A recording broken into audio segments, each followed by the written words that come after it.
Good morning.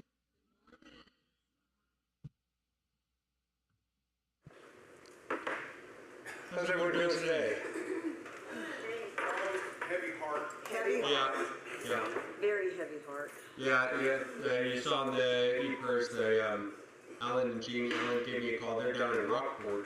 They gave me a call that Brad and his family he woke up and they were, with the rain, they were on their way up. Woke up their caretaker of the land there from 35 years, he and his wife, and they were on their way up, and the two of them got swept away. They found his body those days, but they haven't found hers. Yeah, there's one father going along the riverbank looking for his daughter. Yeah, and water did get into their Alan and Jean's house too. And I haven't been there, but I heard there's quite a big difference there. Yeah, a large amount. Sig, your sister's service is on Tuesday? Yes, sir. Up in Moline? Yes, sir. They're live streaming, so. I noticed that. That's nice. That's good. Yeah. I'm sorry. Couldn't make it up, but there'll be a reunion. Oh, yeah. Anyone have any? Can we schedule that? Can we schedule? Yeah, right. Was it Stephen Wright, the comedian, says, I know when I'm going to die because my birth certificate has an expiration date.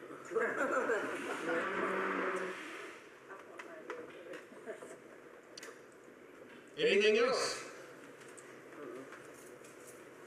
All right. Christian camp. Yeah, there were a couple of camps that, you think back, Galveston in 1900 and, roast tide people and, Yeah, that changed Galveston. that changed Galveston and Houston. It was no longer a port, after that. It wasn't the same.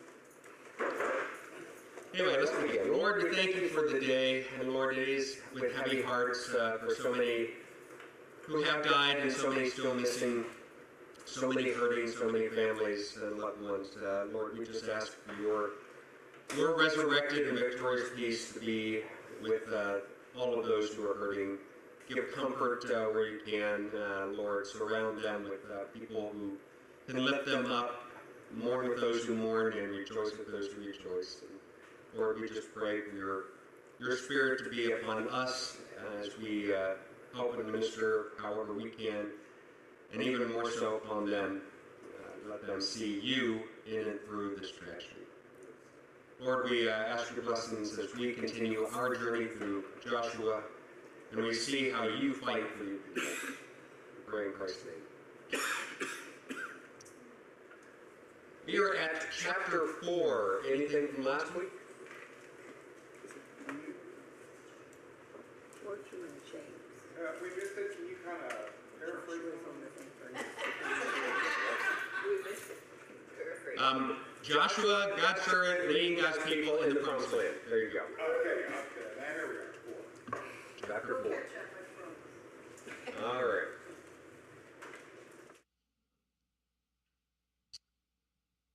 When all the nation had finished passing over the Jordan, Yahweh said to Joshua, "Take 12 men from the people, from each tribe a man, and command them." Okay, now, if you recall in chapter 3, towards the end, we talked about choosing 12 people, but we didn't hear what they were going to be about. Why? Because it went right from that into the ark, and the people are going to go in, and the land's going to dry up so that they can walk over. So we don't hear then what the 12 were about. So here's a repeat, and now we're going to hear why these 12, one from each tribe, are coming.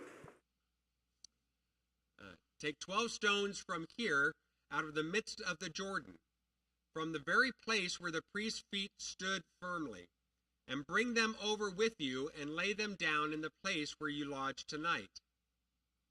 Joshua called the 12 men from the people of Israel, whom he had appointed, a man from each tribe. Joshua said to them, Pass on before the ark of Yahweh your God into the midst of the Jordan, and take up each of you a stone upon his shoulder, according to the number of the tribes of the people of Israel, that this may be a sign among you. When your children ask in time to come, what do these stones mean to you? You shall tell them that the waters of the Jordan were cut off before the ark of the covenant of Yahweh. When it passed over the Jordan, the waters of the Jordan were cut off. So these stones shall be to the people of Israel a memorial forever.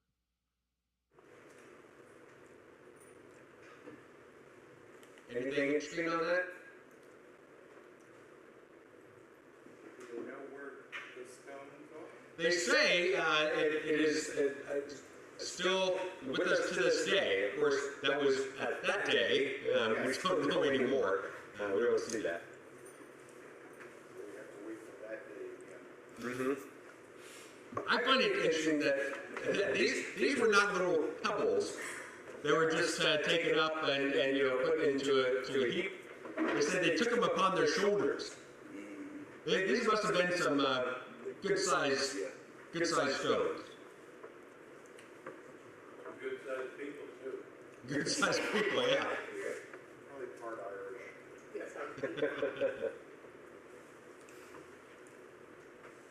So why is it important to have this memorial?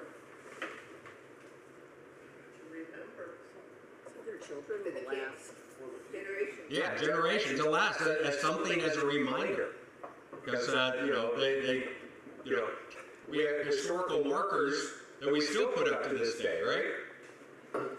Every 3 miles. There was a lot of history, a lot of things that went on. You said every 3 miles. So doing, wouldn't they be claiming that this is our nation now, this is our land? There would be something to that, yeah. There would be some aspect of this is a fulfillment. They are taking possession of what God promised to Abraham. Yeah. So it's coming, it's present with them, it's happening now, today. I think that is a very big event Yeah. to celebrate.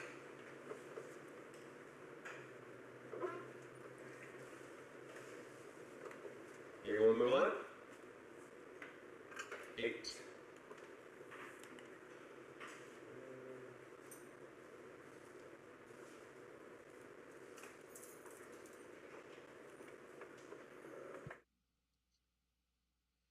And the people of Israel did just as Joshua commanded, and took 12 stones out of the midst of the Jordan, according to the number of the tribes of the people of Israel, just as Yahweh told Joshua.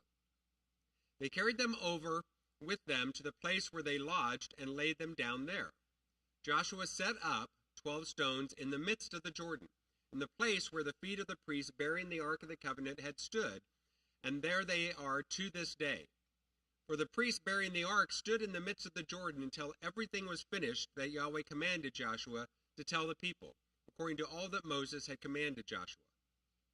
The people passed over in haste. Okay, when I read that, I'm thinking of those priests holding up the ark and them saying, "Hurry up! This is heavy." There's a lot of people that have to get across here. I mean, that you talk about a huge undertaking. You wonder how that all happened logistically. He didn't put the stones back in the middle of the river, did he? I mean, No, it would be on the side. Yeah. Well, that's one note in my Bible says an alternative translation suggests that Joshua set up a second pile in the middle of the river. Yeah, that seems unlikely. It only talks about one event of setting up the things.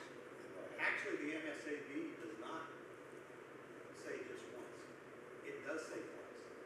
It says, then Joshua set 12 stones where the priests' feet were. Well, I mean, it says that here, but where the priests were, when you talk in the midst, I think it was right on the side of where the bank was, on the western side. But it could have, were we the editor of God and said, hey, could you have been a little more clear here? That would have been helpful. But we don't have that option. God tells us what he's going to tell us, how he's going to tell us. It actually makes sense to do it in the middle as well, because where'd those stones come from in the middle of the Jordan that weren't there before? Another marker of, we came through here. Yeah, but who's going to see it?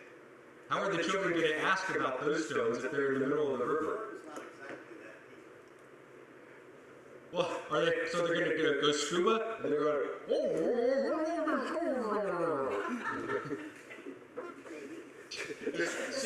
Seems unlikely. And also when the waters come crashing back after they step back, it seems unlikely they would stay put. Was that Hebrew? Yes. That's Hebrew underwater. Is that something that the Jewish people, do they have a place or a memorial or something that represents those stones? Like today? Yeah. I have no idea. No idea. Yeah. They just start studying. If it's Christians, they'll put up a memorial everywhere. Excuse me. You go over to Israel and stuff, and this is the place where the Mount of Olives, where Jesus prayed. This is where and we don't know. We don't know, but we're going to put something there so that we can sell trinkets and tourists and everything else there. But we don't know.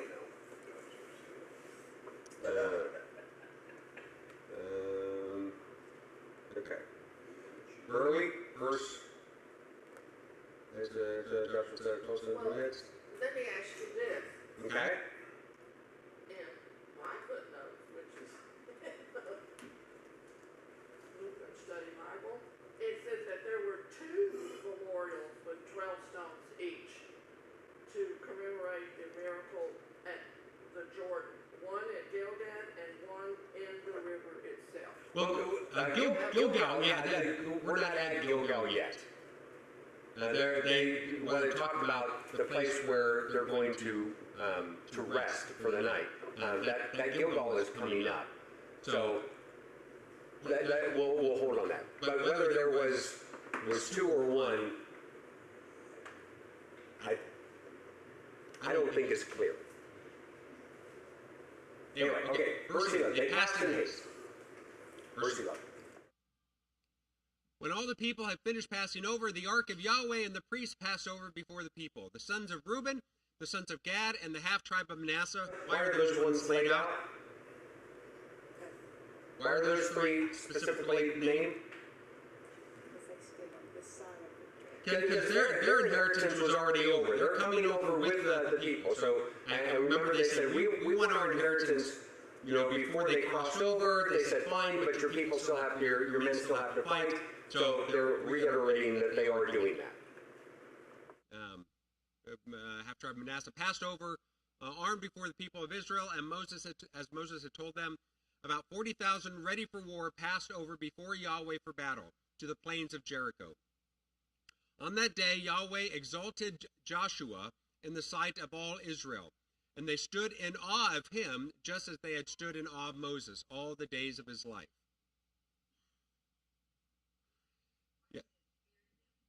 Yeah. Same connotation, same meaning. Yahweh said to Joshua, command the priests bearing the ark of the testimony to come up out of the Jordan. So Joshua commanded the priests, come up out of the Jordan. And when the priests bearing the ark of the covenant of Yahweh came up from the midst of the Jordan, all the soles of the priests' feet were lifted up on the dry ground. The waters of the Jordan returned to their place and overflowed all its banks as before. Anything on that? I'm wondering, how did, there's 40,000 armed people, that's from these 2.5 tribes. So this whole nation had weapons of war.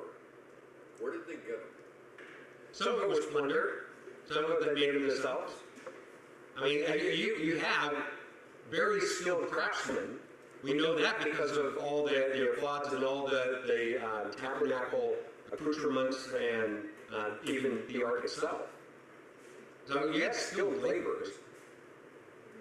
But they weren't a nation of ironmongers or bronze workers.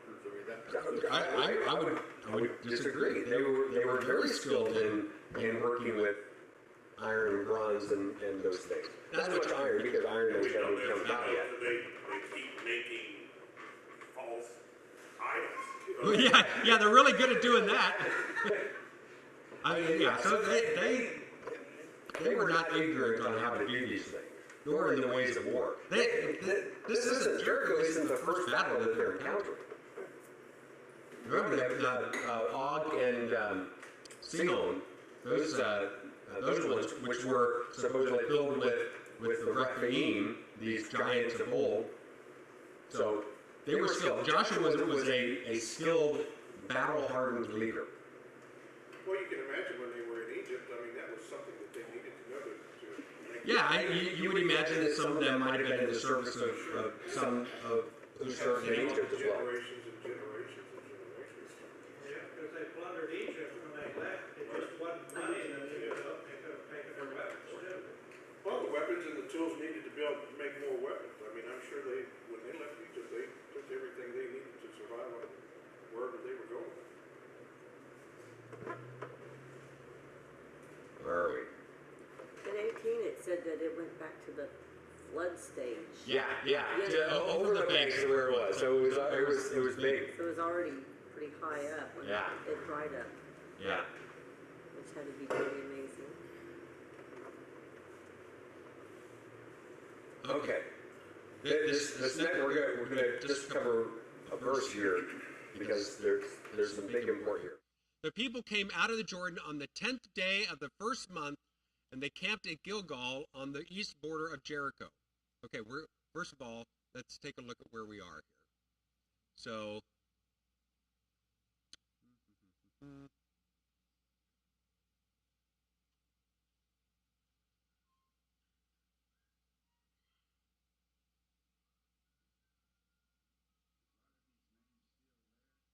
some of them. Yeah, some of them are. Come on. Yeah, Gilgal isn't still there. Here we go. Okay, so if you look here, remember Shittim, where they had been. They crossed over here. Here's Jericho. Here's Gilgal. So they're camped out here on the plains of Jericho. This is probably about 10 and a half miles or so. So definitely doable.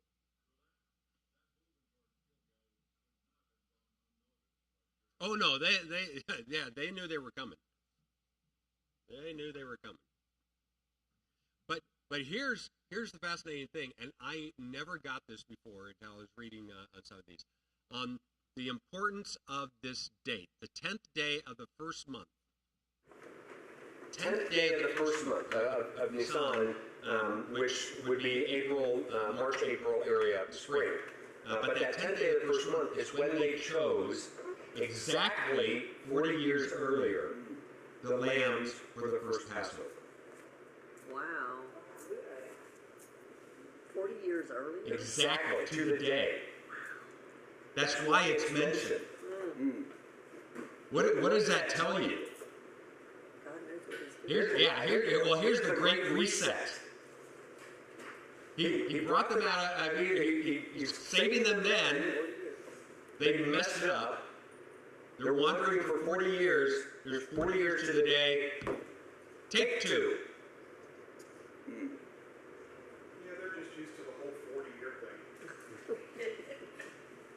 Well, we see that in Judges also, but yeah. I mean, that to me is not insignificant by any stretch. So how many 40s did they have to go through? They never got it right. Well, there's a whole aspect of numerology and Kabbalah and stuff. I'm talking 40 ounces here. But there's your numbers that carry a lot of meaning in different categories. 1, 3, 7, 4. 1, 3, 4, 7, 10, 12, 40. I mean, these all carry significance, and for different reasons. They camped at Gilgal on the east border of Jericho. All right.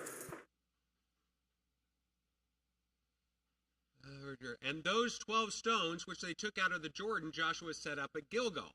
Now again, was that the second set? Because they talk about them setting some up there. Did they pick those then up and take? Could have been two, but they only talk about getting one set, bringing them out. So it's unclear. It's unclear to me anyway.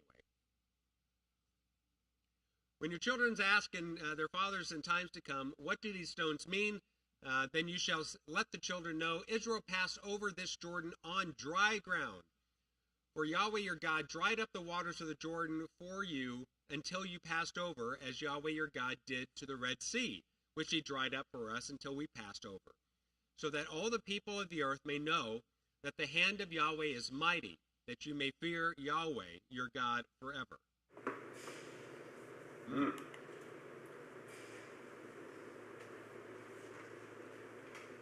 Anything there?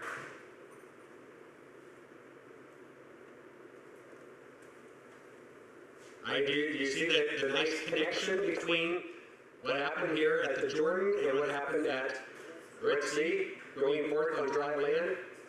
How he raised up Moses when they exited Egypt on dry land, how he's raising up Joshua to this generation by doing something similar with the Jordan? The big difference being before they were fleeing from an army. This time they are the army. Yeah. That's very cool. A nice role reversal. I like the way mine at the very end, instead of fear the Lord your God forever, it says fear the Lord your God every day of your life. And forever seems like, but if they say every day of your life, that just is a really... So not when you're dead? Well, it just, to me, it makes it more real. Daily. Yeah, daily. Continually. Continually. And that 40 pops up again, because I just had to look it up. After the resurrection, 40 days of ascension. Yeah.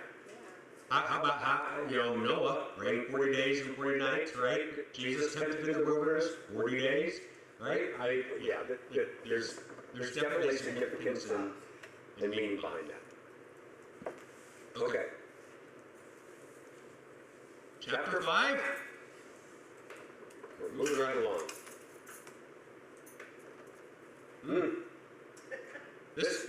This is interesting. As soon as all the kings of the Amorites who were beyond the Jordan to the west, and all the kings of the Canaanites who were by the sea, heard that Yahweh had dried up the waters of the Jordan for the people of Israel until they had crossed over, their hearts melted, and there was no longer any spirit in them because of the people of Israel. What do you remember what it was that Rahab said? That their hearts melted. Exactly what she said, that their hearts melted. That the word of Israel coming in, the deeds that God had done with Israel, before the Jordan even, had reached all of these kingdoms, and their hearts melted. There was no spirit in them. So did the people of Jericho send out spies? Because where the Jordan is was too far for them to see that the water... It's not that far for them to see, right? But kingdoms have informants. Yeah, because everything that happens, they knew about it. Yeah.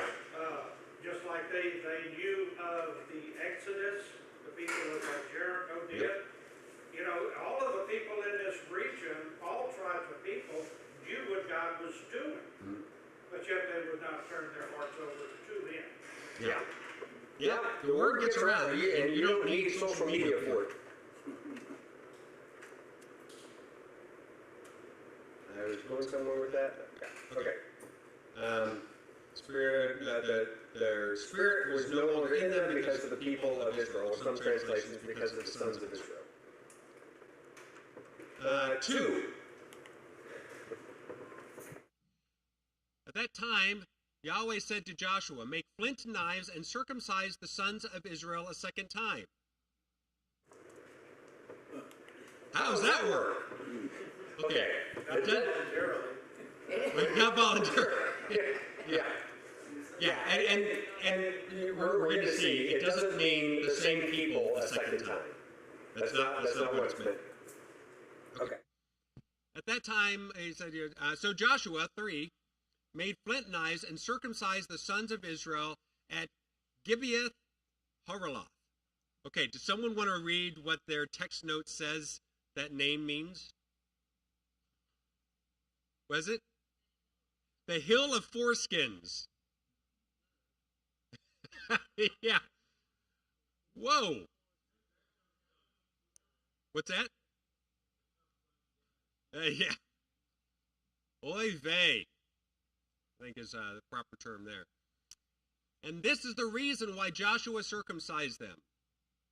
All the males of the people who came out of Egypt, all the men of war, had died in the wilderness on their way after they had come out of Egypt. Though all the people who came out had been circumcised, yet all the people who were born on the way in the wilderness after they had come out of Egypt had not been circumcised. Okay, let's pause there for a second. What does that tell you? 2 generations have passed. Well, generations have passed, but I think even more. They were commanded at a certain time to do it, weren't they? They were commanded to do it, and they didn't. They weren't, yeah. But once again, who was it that was loath to do the circumcision? Moses. He didn't do his own 2 boys. Well, His wife had it. yeah, no one's real excited about it. No, but I mean, Yeah. is it a surprise? The guy just didn't get it on that part. No, but at least he knew, and they did end up doing it, right? And so what's in my mind through this is those people still knew they were supposed to do this. They'd rebelled against God, they're stuck in the wilderness, and it looks like they gave up on obeying God in even some of the most basic things. But that whole generation died in those 40 years except Joshua and Caleb. Right, to a certain age and younger, so there were still the youth. But why weren't those ones circumcised when their parents, even though they rebelled in going into the promised land, why didn't they fulfill God's command here? It tells me that just how deep their rebellion was. That's what it seems to me. And yet God is faithful because the first verse tells you all the enemies around there are scared to death of them, which gives them time to do this while they're recuperating. Because quite frankly, had they not been afraid, they could have come in and wiped them out. That's true, because they took time after this, we're going to say this in a minute, after they had healed. Right. Yeah, it would seem like when your enemy is vulnerable, that would be a key moment there. Yeah. What verse are we at? Wasn't there a tribe that they circumcised and while they were ill they came and killed everyone? Yeah. And no, it wasn't that. It was Tamar. It was like a whole family. It was when Judah's sister, when the sister was raped, and then the marriage, and then they came to them and said, okay, we're going to forgive you as long as you're going to marry her and stuff, but you have to be circumcised, all of you and your family. And so while they were healing, then they came against them and slaughtered. Yeah. They just find out. Yeah. Just took the piss out of them. Yeah. That too. All the people, what verse are we at? 6.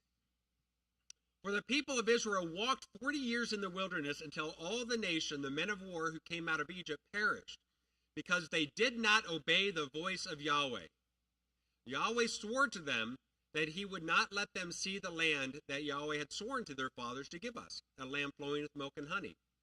So it was their children whom he raised up in their place that Joshua circumcised. For they were uncircumcised because they had not been circumcised on the way. When the circumcising of the whole nation was finished, they remained in their places in the camp until they were healed. And Yahweh said to Joshua, "Today I have rolled away the reproach of Egypt from you." And so the name of that place is called Gilgal, which sounds like the Hebrew word to roll. You can see in that text note, to this day. I have rolled away the reproach. That's why it's named Gilgal. Today I've rolled away. So the city is given that name as a reminder, as a memorial also. It has rolled away the reproach of Egypt. What does that mean? Rebellion? Yeah, the rebellion, it's not just your slavery in Egypt, but also the rebellion in the wilderness. That we're turning over a new leaf, we're putting that behind. Let's step forward. Because the direct trip, I believe, would have taken 11 days, scholars figure. From Egypt up? Yes. Oh, I don't, probably more than 11, but I don't know specifically. But it wouldn't take them 40 years. I just think the women must have been really pleased to be women. I don't know, they had to listen to all the whining. Well, that's true. Well, and plus, I mean, circumcision was a sign of the covenant, so technically they weren't in covenant, so they literally haven't gotten to the promised land yet because. Well, yeah, and so you're talking, they weren't in that covenantal aspect there, and this was a sign that, hey, we are going to be in covenant with God as we enter the promised land. Yeah. So if you're going to be sitting there saying, hey, we're going to follow Yahweh, He's going to lead us into battle, into the conquest, into this promised land, but you sit there and you say, but I'm not going to be in covenant with Him. I'm not going to do what He commands. Well, that's a problem. And these people are saying, no, we're going to do it. And they did. At least right now. Time and time again, how they put conditions to God. Yeah. Well, yeah, and of course, we do the same thing, don't we? What? I know, shocking. Shocking. Gilgal to this day. All right. Oh yeah. Okay, this part's good. This is good. All right. Remember the 40 days when they arrived. It was 40 days from when they chose their first the lands in Egypt for the first promised land. So now, so you can tell it's during that time of Passover. And you know, yeah, 40. So Passover is a changeable date because it's based upon the lunar cycle, the lunar calendar. But so now they're going to have their first Passover in Canaan. While the people of Israel were encamped at Gilgal, they kept the Passover on the 14th day of the month in the evening of the plains of Jericho. And the day after the Passover, on that very day, they ate the produce of the land. Okay, why is that going to be important? Well, listen to it. Produce of the land, unleavened cakes and parched grain. Why is that important? The eating of the land? Why? Because the manna ceased the day after they ate of the produce of the land. There was no longer manna for the people of Israel. They ate of the fruit of the land of the Canaan of that year. What's the significance there? It's another aspect of putting those 40 days of rebellion behind you. That was, even though God provided manna for His people, there was also punishment within that manna. They're we're out here, we're starving, we can't, God just brought us out here to kill us, and God, they're whining and complaining, and God provided. So part of it is like, okay, you want food? Here's food. Right? So it's not like manna was a provision of God for life, but you can't imagine that the people were going amongst themselves, hey, what's great about manna is we never have to answer the question of, what do you want to eat today? Nor did they have to really work. Yeah. They didn't have to work for it yet, but you can imagine 40 years of the same manna and quail every single meal. So, Well, look what they did with Spam in Hawaii. What? Spam in Hawaii. Oh, Spam. Yeah. But wasn't there manna put in the Ark of the Covenant? Yes, there is some manna in the Ark of the There's Covenant. something very significant about that. Yes, and God's providing provision. It didn't sprout out of the ground. That's right. It came down from heaven. That's exactly right. So, but we always think of manna as just God's provision. It is God's provision. It is God's allowance for life. But there was also some aspect of natural consequences for rebellion in that aspect too. And sometimes God gives memorials for that as well. You know, when you rebel against. But you can imagine the joy that comes not only to get to celebrate the Passover, but to be able to eat food from the land. So they have broccoli for the first time. I would hope that they would have better things, flowing milk and honey. Milk and honey. Yeah. See, that's my point, you know, so what's wrong with having manna all the time? I don't have to figure out what to cook. Yeah. Okay, I'll tell you what. Go 1 week of having the same exact thing, breakfast, lunch, and dinner. 1 week. Do I get to pick what it is? Sure. All right. I can do that. Is the manna always the exact same thing, or? Yeah. The manna is the same. There's manna and quail. I mean, that was it. So you have like a manna helper?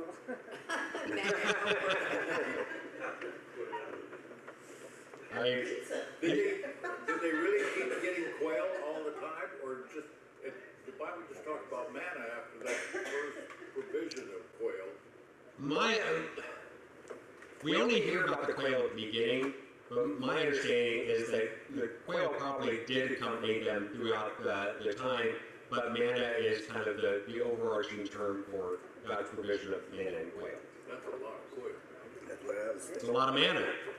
I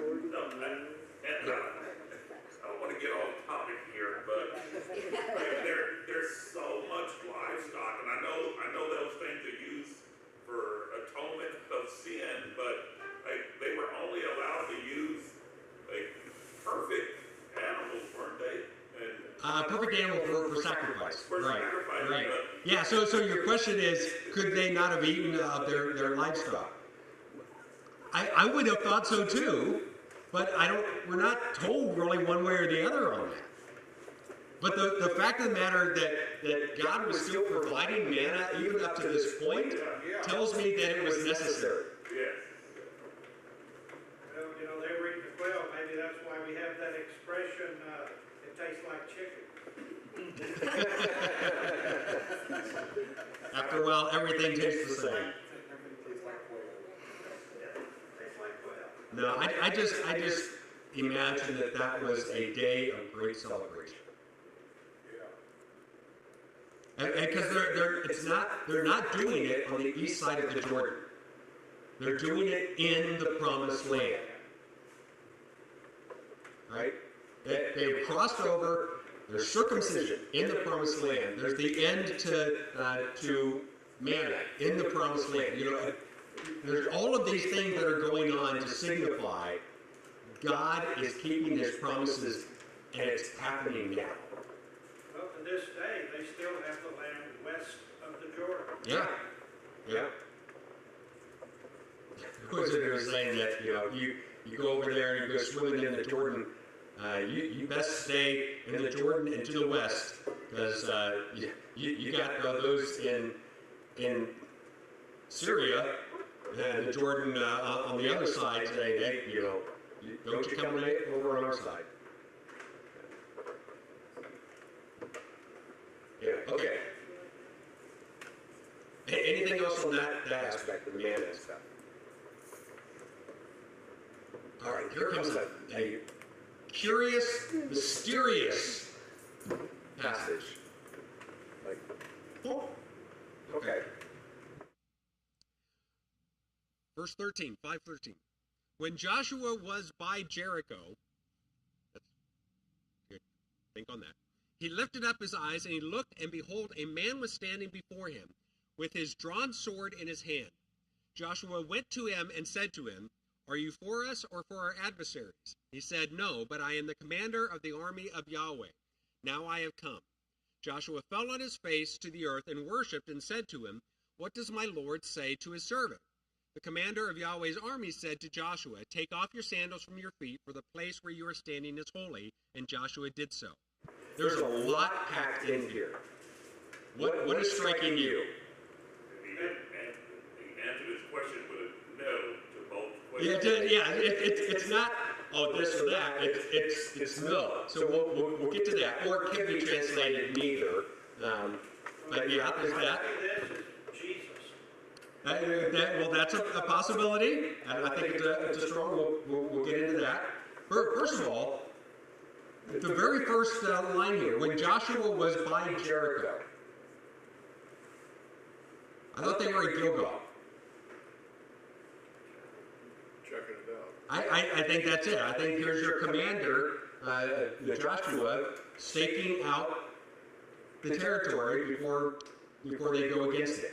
There's no record, there's no saying anything about Joshua and the army, Joshua and the people all being there. It simply says Joshua was by Jericho. Him, solitary. Check it out. I would think that it's something that came back to Joshua after Jericho had fallen, because What do you mean came back? he didn't do it. He did what God said, and the walls came down. True. So the army of God took those walls down. I think you're absolutely right. Yep, I agree with that. Okay. And it doesn't seem, it doesn't seem like frightened or. That's an interesting aspect too. And so the question's going to become, because we have a lot that's in here of who is this mysterious guy, and there are possibilities here, and I think there's one stronger possibility than others. But we'll explore that. So here's this bit. Yeah. I was gonna say, in my Bible, instead of no, it says neither. Yeah, neither or no can be translated as either, but it's the first words out of the guy's Are you mouth. for me or my enemy? And he said neither. Yeah, but it can also be no, and it has less significance on your choice of that word and more on using that phrase itself. Okay, so here it says, he lifted up his eyes, and behold, a man was standing before him with his drawn sword in his hand. What does that sentence tell you? He's fighting. He's in a fighting stance, right? It's not, his sword is not sheathed. He's ready for battle. He's ready for battle. What else? I just, a lot of times in the Bible when this happens, it says angel of the Lord, but this says man. This says man. Yeah, so that makes it even more nebulous here on who this person is. It says a man was standing before him. Okay, well, so we'll put that in a category here. But the title man in my Bible is capitalized. Yeah, the capitalization comes from interpreters. That's not in the Hebrew, because there are no capital and lowercase in Hebrew. Well, the note says here that neither Joshua, neither. Neither or no. Yeah, so we'll get to that aspect, but the man was saying, and the word there for man is ish, which is the generic word for man. Isha is woman. But it's numerous things that are capitalized. Man, a man. Yeah, but again, that's the His sword capitalized. and that translation's interpreters of who that man is. And I don't think they're wrong in their interpretation, and that's why they do it. But it is an interpretation. Yeah, because what is capitalized, that to me. They're signifying, right, a divine Holy aspect. Spirit. They're signifying a divine aspect in nature of the person. So, but that's an interpretation for that translation. It's not in the text itself. So we have to say, what does the text say? What does the text show us about this? So a man was standing before him with a drawn sword. So here's someone who's standing ready for battle with his sword drawn. Joshua goes to him. He's not frightened, like what we see so many times. An angel appears, they were terrified, they fall to the ground. That's not happening, right? He's in a man's form. He's in a man's form, whatever that means. But Joshua is not afraid of him. He goes up, Courage. right? He's filled with courage. God, and as the army Yeah. Yeah, well, and that's another aspect that's going to be weird here. Joshua, I thought, was the leader of the Lord's army. Right? So, just to kind of hold that in your mind. But there's different armies. I mean, who was I keep forgetting this, the prophet who saw the heavenly battles going on. Oh, Gideon? Was it Gideon? Yeah, about the armies, yeah. Yeah, and so maybe it was the commander of that army, the heavenly forces of good fighting. Perhaps. I think that has a calculus in this. Yes. Okay, so are you for us or for our adversaries? And he said, no, but I am the commander of the army of Yahweh. Now I have come, or I have now come. Think on that phrase, that phraseology. What is this entity saying? Well, the note here says, I'm here, yeah, but Israel must know their place. It is not that God. you're reading a note. Yes. That God is not on their side, rather that they must fight God's battles. Yeah, and so here's the aspect. If you have this figure saying, I am not here for you, nor for your enemy. But I am the commander of Yahweh's army. Whose side are we on? Yes, right. It's not God's place to be on our side, right? It's not trying to enlist him to our cause. Right. We are to be on his. Yes. And the question that Joshua was asking, although not improper or misunderstood, is nuancically, it's not a word, but it's not the right way to act, right? It's we are to be there for the Lord, not the Lord for us. But to me, it goes back to this is the Lord Jesus himself, pre-incarnate appearing of him, because he told him, the ground where you're standing is holy ground. Yeah, well, you're getting ahead of me, Toby. Yeah. You're getting ahead, because I think there are extremely strong reasons, and I think that's one of them. When he comes here and says, Joshua fell on his face in the earth and worshipped. Right? And this entity says, take off your shoes, for the place that you stand is holy ground. So let's look at what are the possibilities, just all of the possibilities of who this character is. Christ. The pre-incarnate Christ. An angel. Maybe an archangel, Michael, as in Daniel. Right? The book of Daniel tells us the archangel Michael. And in fact, if you look at a lot of Jewish sources, many will say that this is the archangel Michael. Could be a simple man.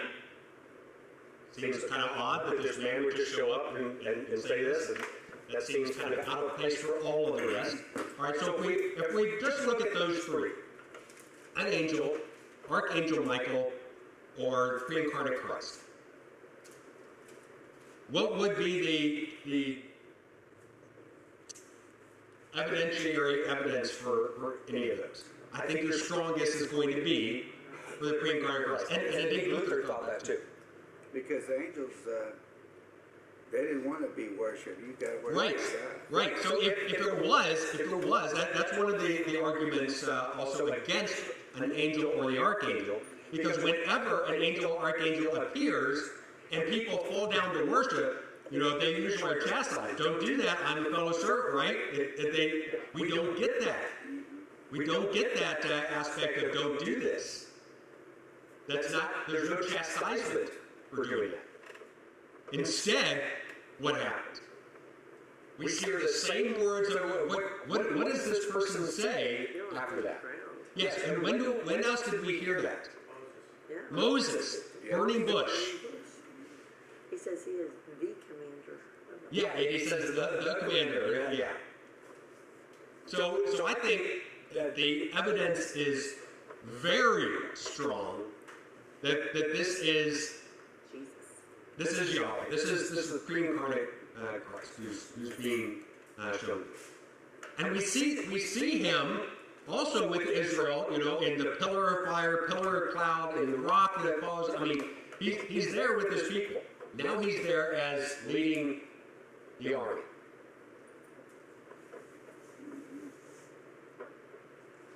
I have now come, commander of the army of Yahweh, the fathers who worship him. What does my Lord say to his servants? He said, take off your sandals, for the place you're standing is holy ground. And Joshua did so. I think that it is pretty clear in my mind that that's a pre-incarnate Christ. Aren't theophanies most often accompanied with heavenly choirs I'm sorry, say that again? Aren't two? A theophany, this is an express vision of God himself.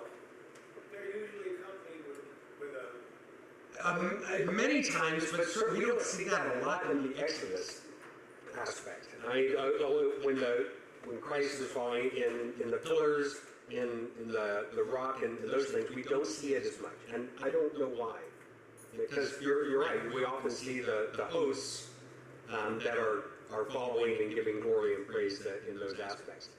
And incidentally, the commander of the army can also be hosts.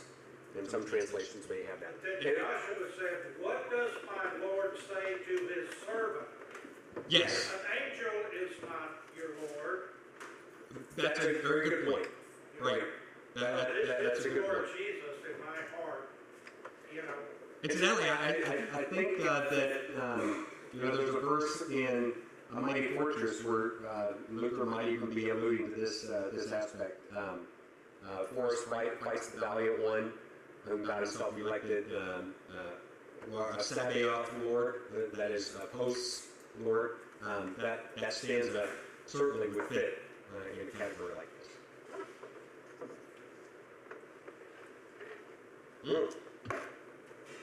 Good stuff.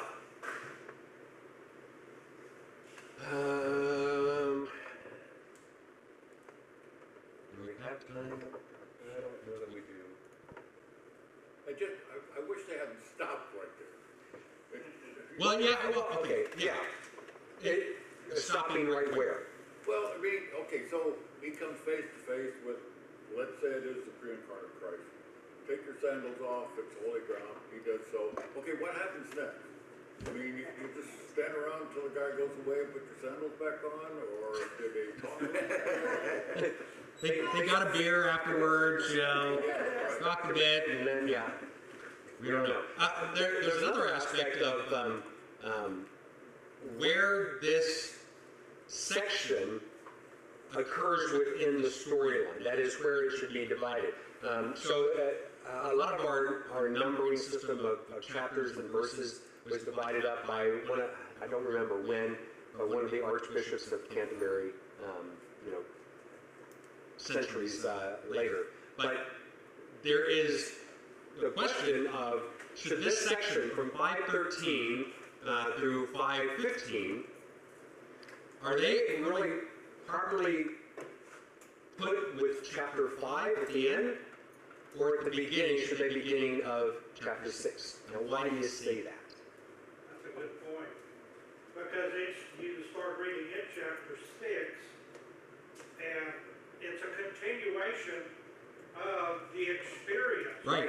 This angel of the Lord or pre-incarnate Christ did not go away. There's still stuff going on with him and Joshua. Yeah, so we had this introduction of the commander of Yahweh's army and holy ground, and we have this aspect, and I think that is a proper introduction as they get ready for the fall of Jericho, right? So chapter 6, that to me makes more sense to be kind of thought of and grouped with the beginning of 6 rather than the end of 5. And of course, all the chapter numbering, all of that is an arbitrary, somewhat arbitrary division. There's differing opinions on how that should be done, but at least we have something to be able to go by. It also seems like a natural transition. They've been circumcised,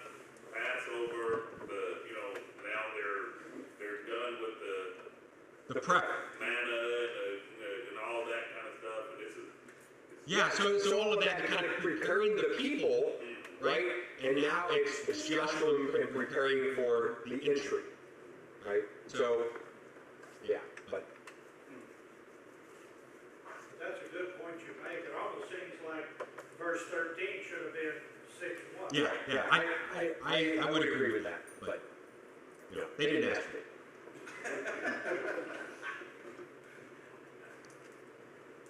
I think let's stop there, because the next section is Just longer. verse 1 is interesting to me. Jericho is shut up inside and outside because of the people of Israel. Well, No one can There- enter there. the deep.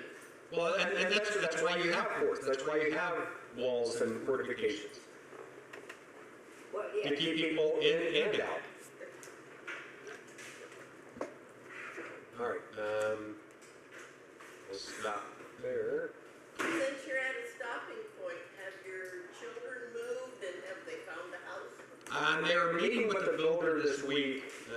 So the houses that they found, both of them had big issues, and those fell through. Renting's not really a big option for them. So looks like they're working with the builder who's built some other houses in this area, and Daniel will commute for a period of time from Rachel's parents' place, which is about an hour or so away. Yeah. But that'll work for him.